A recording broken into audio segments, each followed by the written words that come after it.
뉴미디어 평론가 조형권 전 EBS 이사가 하겠습니다.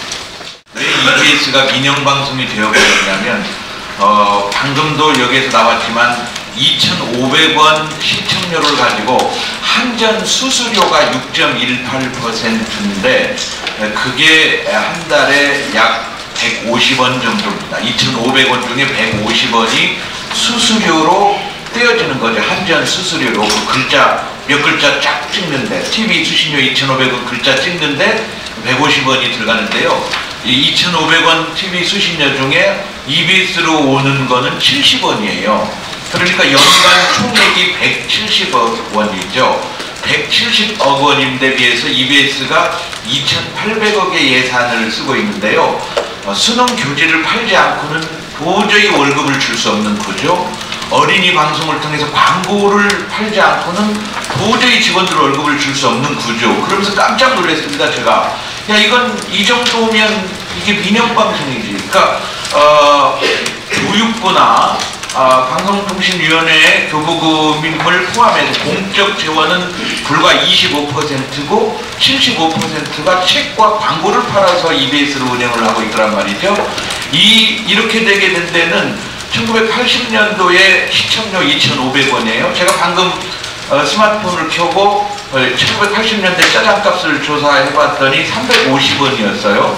지금 짜장값 6,000원입니다. 약 18배가 물가가 올랐는데 시청료는 제자리인 거죠. 반제자께서 지적해 주신 독립성과 공정성에 대한 의문이 40여 년째 지속되고 있으면서 짜장면 값의 8배 정도였던 시청료가 짜장면 값의 반도 안 되는 그러한 신세로 전락한 거죠.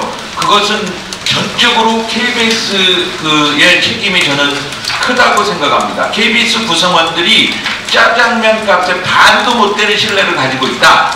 정말 부끄러운 일이다. 반성해야 된다. 이런 생각을 좀 해봅니다. 그러면서 제가 디지털 뉴스 리포트를 봤어요. 이것은 영국 옥스퍼드 대학교에서 부설로 만든 로이터 저널리즘 연구소입니다. 거기에서 나온 공신력 있는 2012년부터 나온 자료인데요. 대한민국과 많은 나라들이 굉장히 다른 점만 제가 말씀드리겠습니다. 언론사 홈페이지를 통해서 뉴스를 본다는 사람이 전 세계 평균 조사 대상 36개국입니다. 32%가 언론사 홈페이지에 직접 들어가서 뉴스를 본다고 합니다. 그런데 우리나라는 어찌된 일인지 4%만이 언론사 홈페이지를 통해서 방문한다는 얘기입니다. 그리고 36개국 조사 대상 평균은 포털에서 뉴스를 본다는 게 29%인데요. 우리나라는 놀라지 마십시오. 77%입니다. 그러니까 언론사가 한 개도 아니고 KBS, MBC, 조선일보, 동아일보, 한겨레, 경향 다 해서 인터넷 신문까지 다 해서 4%만이 언론사 홈페이지에서 뉴스를 본다.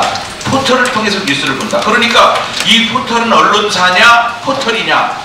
결국 저는 언론사보다 훨씬 막강한 그 언론 지배력을 가지고 있다. KBS가 4% 안에 0.23%나 될까요? 그 정도의 우리 국민들이 수신료를 올려줄 생각이 없었던 거지요. 자, 그런가 하면 디지털 뉴스 리포트 2017에서는 뉴스 신뢰도가 우리나라가 최하위 23%의 사람만이 뉴스를 믿고 있다라고 하는 거지요. 그럼 도대체 뉴스를 믿지 않고 뉴스를 신뢰하지 않고 뭘 믿느냐라고 제가 조사를 더 해보니까 한국언론진흥재단에서 작년에 드루킹 사건이 터지고 나서 5월 달에 아주 의미 있는 자료를 내놨습니다. 포털 뉴스 서비스 및 댓글에 대한 이용자 인식조사입니다. 여기 계신 의원님들 방금 제가 보고 말씀드린 이 자료 꼭 보시기 바랍니다. 거기에 우리 국민들의 70%는 댓글을 보고 있다, 읽고 있다. 30.9%는 좋아요, 싫어요를 누르고 있다. 그리고 21.1%는 댓글을 직접 쓰고 있다라고 답했습니다.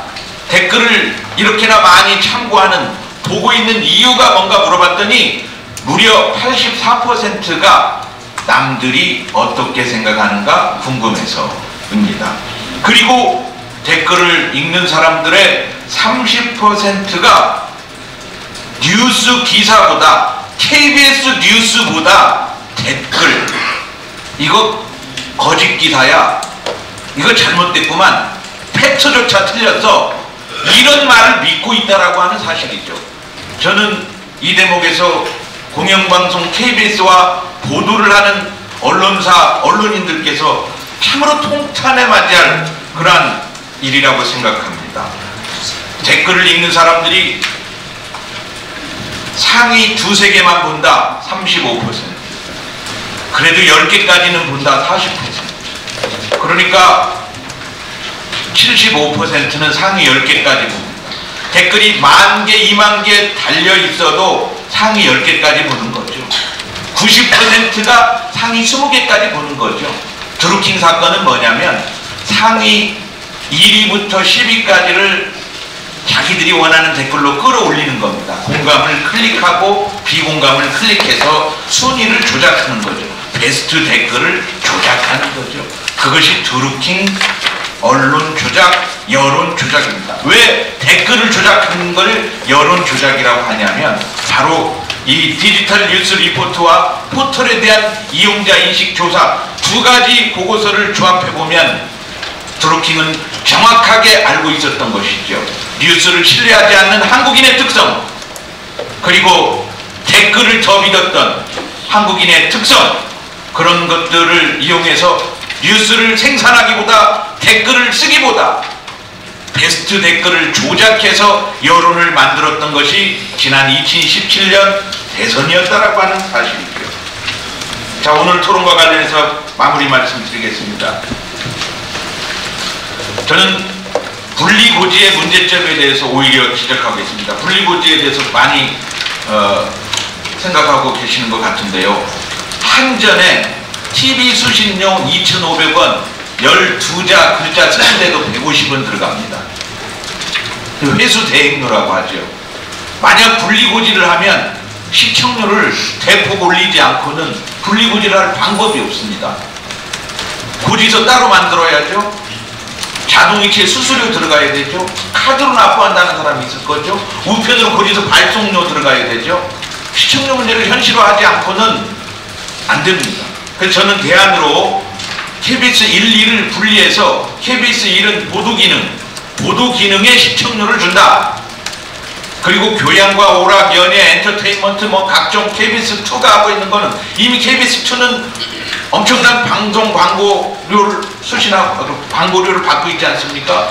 그거에서 무한 경쟁을 통해서 방송의 질을 국민한테 사랑받는 방송이 되지 않으면 망할 수 있다라고 하는 민영 수순을 밟아야 된다고 저는 생각을 합니다.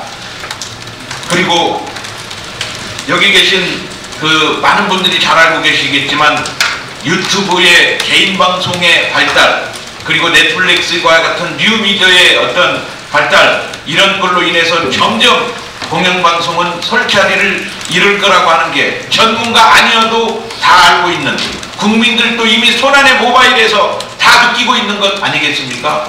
그런 가운데서 TV 수신료를 통해서 계속 경쟁력 없는 KBS, 국민으로부터 사랑받지 못하는 KBS가 되는 것은 저는 옳지 않다고 봅니다. 그래서 경쟁을 시켜야 된다고 생각을 하고요. 그리고 마지막으로 KBS가 이렇게 국민으로부터 사랑을 받지 못하고 신뢰를 받지 못하고 뉴스가 댓글보다 신뢰를 받지 못하는 그러한 상황에서 많은 아까 축사를 하신 분들 국회의원께서 지적을 해주셨었는데요. 민노총 산하에 KBS가 있는 것 아니냐라고 하는 그러한 지적은 저는 굉장히 뼈아픈 지적이라고 생각합니다. 언론인은 정치적 중립 의무를 가지고 있음에도 불구하고 그것이 공영방송이 아니라 민간 언론인이라 할지라도 정치적 중립 의무를 가지고 있음에도 불구하고 공영방송인 KBS가 정치권에 예속이 되어서 혹시 KBS 보도부장 출신으로 노조위원장 출신으로 국회의원 되고 싶은 욕심 때문에 KBS를 망치고 있는 건 아닌지 KBS 구성원들의 반성을 촉구합니다. 이상입니다. 그래요.